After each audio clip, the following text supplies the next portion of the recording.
Hello, എല്ലാവർക്കും നമ്മുടെ പുതിയൊരു വീഡിയോയിലോട്ട് സ്വാഗതം. അപ്പോൾ ഇന്ന് നമ്മൾ പഠിക്കാൻ പോകുന്നത് ഫിസിക്സിലെ ഒന്നാമത്തെ ചാപ്റ്റർ ആയിട്ടുള്ള യൂണിറ്റ്സ് ആൻഡ് മെഷർമെൻറ്റ്സ് എന്ന് പറയുന്ന ചാപ്റ്ററിൻ്റെ പാർട്ട് 1 ആണ്.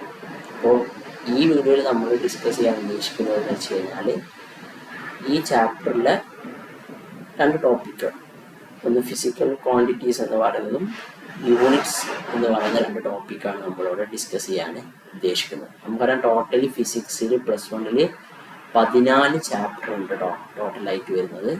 ചാപ്റ്ററിലെ പേരൊന്ന് പറയാം. ഒന്നാമത്തെ ചാപ്റ്റർ യൂണിറ്റ്സ് ആൻഡ് മെഷർമെൻറ്റ്സ് എന്നുള്ളതാണ്. രണ്ടാമത്തെ chapter motion in A straight line ആണ്. പിന്നെ മോഷൻ ഇൻ എ പ്ലെയിന്, പിന്നെ ലോസ് ഓഫ് മോഷൻ വരുന്നുണ്ട്. അത് കഴിഞ്ഞാൽ system of particles and rotation of motion, അത് കഴിഞ്ഞാൽ ഗ്രാവിറ്റേഷൻ വരുന്നുണ്ട്. ആ ചാപ്റ്റർ കഴിഞ്ഞാൽ പിന്നെ അടുത്തതായിട്ട് വരുന്നത് വർക്ക് എനർജി വരുന്നുണ്ട്. വർക്ക് എനർജി അതിന് മുന്നെയാണ് ഓർമ്മ. പിന്നെ വർക്ക് എനർജി വരുന്നുണ്ട്. പിന്നെ kinetic theory, thermodynamics, thermal property, verbs, oscillation. അങ്ങനെ മൊത്തത്തിൽ 14 ചാപ്റ്ററാണ് നമുക്ക് പഠിക്കാനുള്ളത്. അപ്പോൾ അതിൽ ആദ്യത്തെ ചാപ്റ്ററാണ് യൂണിറ്റ്സ് ആൻഡ് മെഷർമെൻറ്റ്സ് എന്ന് പറയുന്ന ചാപ്റ്റർ. ഈ ചാപ്റ്റർ വളരെ ഇമ്പോർട്ടൻ്റ് ആണ്. കാരണം നമ്മൾ മറ്റുള്ള ചാപ്റ്ററിൽ ഒരുപാട് ഇക്വേഷൻസ് ഒക്കെ പഠിക്കും. അപ്പോൾ നമ്മൾ ആ ഇക്വേഷൻ ഒക്കെ പഠിച്ചാലേ ഇതിലെ യൂണിറ്റ്സ് കഴിഞ്ഞ അടുത്ത ടോപ്പിക് ഡയമെൻഷൻസ് എന്ന് പറയുന്നതാണ്. അപ്പോൾ ആ ഡയമെൻഷൻസിലെ കാര്യങ്ങളൊക്കെ പഠിക്കാൻ പറ്റുള്ളൂ. സോ നമ്മൾ ഇന്ന് ഫസ്റ്റ് ഡിസ്കസ് ചെയ്യുന്നത് ഫിസിക്കൽ ക്വാണ്ടിറ്റീസും യൂണിറ്റ്സും എന്ന് പറയുന്ന 2 ടോപ്പിക്കുകളാണ്. സോ നമുക്ക് ക്ലാസ്സിലേക്ക് പോവാം.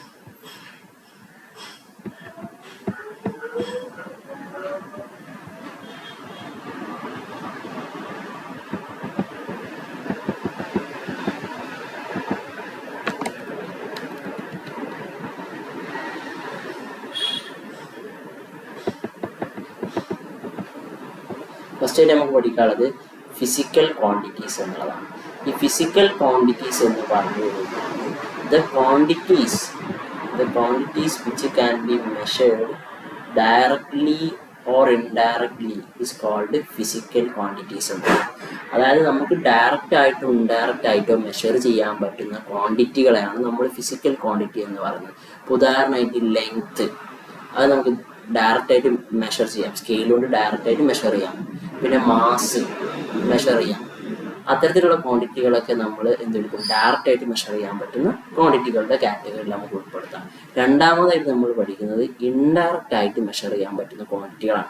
ഇപ്പോൾ നിങ്ങൾ മുന്നേ പഠിച്ചിട്ടുണ്ടാവും സ്പീഡ് അല്ലെങ്കിൽ വെലോസിറ്റി എന്നൊക്കെ പറഞ്ഞിട്ട് പഠിച്ചിട്ടുണ്ടാവും. വെലോസിറ്റി മലയാളത്തിൽ അതിനെ ത്വരണം എന്ന് പറയും. അപ്പോൾ അതൊക്കെ എന്ന് വെച്ച് കഴിഞ്ഞാൽ ഡിസ്റ്റൻസ് ഡിവൈഡഡ് ബൈ ടൈമാണ്. അപ്പോൾ അത് ഡയറക്റ്റ് ആയിട്ട് നമുക്ക് മെഷർ ചെയ്യാൻ പറ്റില്ല. നമുക്ക് ഡിസ്റ്റൻസ് ആദ്യം കണ്ടെത്തണം, പിന്നെ ടൈം കൊണ്ട് ഡിവൈഡ് ചെയ്യണം. അങ്ങനെ നമുക്കത് കണ്ടെത്താൻ പറ്റില്ല. സോ അത് ഡയറക്റ്റ് ആയിട്ട് മെഷർ ചെയ്യുന്നില്ല, അത് ഇൻഡയറക്റ്റ് ആയിട്ട് മെഷർ ചെയ്യുന്നതാണ്. സോ അപ്പോൾ നിങ്ങൾക്ക് ഇതിൻ്റെ അർത്ഥം മനസ്സിലായി വിചാരിക്കും. അപ്പോൾ ഫിസിക്കൽ ക്വാണ്ടിറ്റീസ് എന്ന് പറഞ്ഞാൽ the quantities which can be measured directly or indirectly is called physical quantities എന്നതാണ്. അപ്പോൾ നമുക്ക് ഈ ഫിസിക്കൽ ക്വാണ്ടിറ്റീനെ തന്നെ നമുക്ക് 2 ആയിട്ട് കാറ്റഗറൈസ് ചെയ്യാമെന്നുള്ളതാണ്. ഒന്നാമത്തെ കാറ്റഗറിയിൽ നമ്മൾ ഉൾപ്പെടുത്തുന്നതാണ് ഫണ്ടമെൻ്റൽ ക്വാണ്ടിറ്റീസ് എന്നുള്ളതാണ്. അതായത് നമ്മൾ ഈ ഫിസിക്കൽ ക്വാണ്ടിറ്റീസ് നമ്മൾ 2 ആയിട്ട് കാറ്റഗറൈസ് ചെയ്യുന്നത്. ഒന്നാമത് ഫണ്ടമെൻ്റൽ ക്വാണ്ടിറ്റി. ഫണ്ടമെൻ്റൽ ക്വാണ്ടിറ്റി എന്ന് പറഞ്ഞു കഴിഞ്ഞാൽ അതൊരു ഫിസിക്കൽ ക്വാണ്ടിറ്റിയുടെ കാറ്റഗറിയിൽ തന്നെ വരുന്നതാണ്. സോ അതുകൊണ്ട് ഇത് physical quantities which are independent of each other and cannot expressed in terms of other physical quantities എന്നുള്ളതാണ്. അതായത് ഇതിനെ മറ്റൊരു ക്വാണ്ടിറ്റിയുടെ ടേമിലേക്ക് ഇതിനെ എക്സ്പ്രസ് ചെയ്യാൻ കഴിയില്ല എന്നുള്ളതാണ്. ഇതൊരു ഫിസിക്കൽ ക്വാണ്ടിറ്റിയാണ്. അത് എന്താണ് മറ്റൊരു ക്വാണ്ടിറ്റിയുടെ ടേമിൽ ഇതിനെ എക്സ്പ്ലെയിൻ ചെയ്യാനായിട്ട് കഴിയില്ല എന്നുള്ളത്. അതൊരു ഇൻഡിപെൻഡൻ്റ് ആണ്. Okay, which are independent of each other ആണ്. ഇത് പരസ്പരം ഇൻഡിപെൻഡൻ്റ് ആയിട്ടുള്ള ക്വാണ്ടിറ്റികളാണ്. ഓക്കെ, അങ്ങനത്തെ എത്ര നമുക്ക് പഠിക്കാണ്ട് വെച്ചാൽ നമുക്ക് ഏകദേശം 7 ഫണ്ടമെൻ്റൽ ഫിസിക്കൽ ക്വാണ്ടിറ്റീസുകളുണ്ട്. ഇപ്പം നമുക്ക് ഉദാഹരണമായിട്ട് ഫസ്റ്റത്തേതായിട്ട് നമുക്ക് പഠിക്കാനുള്ളത് 7 ഉണ്ട്. അപ്പോൾ അതിൽ ഒന്നാമത്തത് മാസ്സാണ്, പിന്നെ ലെങ്ത് ആണ്, പിന്നെ ടൈമാണ്, പിന്നെ എമൗണ്ട് ഓഫ് സബ്സ്റ്റൻസ് എണ്ണ, പിന്നെ ഇലക്ട്രിക് കറണ്ട്, പിന്നെ ടെമ്പറേച്ചർ, പിന്നെ ലൂമിനസ് ഇൻറ്റൻസിറ്റി. ഇത് പുതിയ ടേമോ, ഇത് നിങ്ങൾ പുതിയ ടേമോ മുന്നേ നിങ്ങൾ പഠിച്ചിട്ടുണ്ടാവില്ല. അപ്പം ലൂമിനസ് ഇൻറ്റൻസിറ്റി നമുക്ക് ഇവിടെ അതിനെ കുറിച്ച് ഡീറ്റെയിൽഡ് ആയിട്ടൊന്നും പഠിക്കാനില്ല, ജസ്റ്റ് പേര് അറിഞ്ഞിരിക്കുക എന്നുള്ളത് മാത്രമേ ഉള്ളൂ. അപ്പോൾ ലൂമിനസ് ഇൻറ്റൻസിറ്റി എന്ന് പറഞ്ഞു കഴിഞ്ഞാൽ അത് ലൈറ്റുമായി ബന്ധപ്പെട്ടതാണ്, ലൈറ്റിൻ്റെ ഇൻറ്റൻസിറ്റിയുമായി ബന്ധപ്പെട്ടിട്ടുള്ള ഒരു ടേമാണ് ലൂമിനസ് ഇൻറ്റൻസിറ്റി. ജസ്റ്റ് അറിഞ്ഞു വെച്ചാൽ മതി, നമുക്ക് ഇവിടെ അതിനെക്കുറിച്ച് ഡീറ്റെയിൽഡ് ആയിട്ട് പഠിക്കാൻ ഇല്ല എന്നുള്ളതാണ്. ജസ്റ്റ് അറിഞ്ഞു വെച്ചാൽ മതി. നമ്മൾ പരീക്ഷയ്ക്ക് ചോദിക്കൽ ഫണ്ടമെന്റൽ ഫിസിക്കൽ ക്വാണ്ടിറ്റീസ് ഏതൊക്കെയെന്ന് ചോദിക്കും. അപ്പോൾ നിങ്ങൾ ഓരോന്നായിട്ട് ഇങ്ങനെ എണ്ണം പഠിച്ചു വെക്കണം. ഇതിൻ്റെ യൂണിറ്റ് നമുക്ക് കുറച്ച് കഴിഞ്ഞിട്ട് പഠിക്കാനുണ്ട്, നമുക്ക് അപ്പോൾ ഡിസ്കസ് ചെയ്യാം.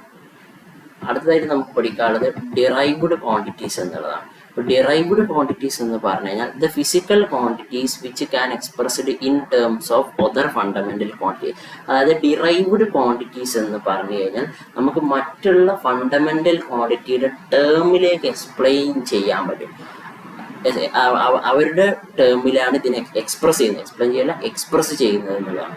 ഇപ്പോൾ ഫോർ എക്സാമ്പിൾ ഞാനൊരു എക്സാമ്പിൾ പറഞ്ഞാൽ മുന്നേ പഠിച്ചിട്ടുണ്ടാവുമെന്ന് വിചാരിക്കുകയാണ്. അതായത് ഇപ്പോൾ നമുക്ക് ലെങ്ത് ഞാൻ പറഞ്ഞ ഫണ്ടമെന്റൽ ക്വാണ്ടിറ്റിയിൽ പെടുന്നതാണ്. അതുപോലെ തന്നെ ടൈം, അതും ഫണ്ടമെന്റൽ ക്വാണ്ടിറ്റീസിൽ പെടുന്നതാണ്. പക്ഷേ ഡിറൈവ്ഡ് ക്വാണ്ടിറ്റി എക്സാമ്പിൾ ഞാൻ ഇവിടെ കൊടുത്തത് സ്പീഡാണ്.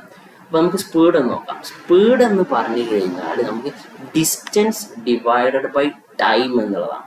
അതായത് ഡിസ്റ്റൻസിനെ സമയം കൊണ്ട് ഡിവൈഡ് ചെയ്യുക. അപ്പോൾ സ്പീഡ് എന്ന് പറയുന്ന ആ ക്വാണ്ടിറ്റിയെ നമ്മൾ രണ്ട് ഫണ്ടമെന്റൽ ക്വാണ്ടിറ്റിയുടെ ടേമിലായിട്ട് എക്സ്പ്ലെയിൻ ചെയ്തു, എങ്ങനെ എക്സ്പ്രസ് ചെയ്തു, എങ്ങനെ speed is equal to distance divided by time എന്നുള്ളതാണ്.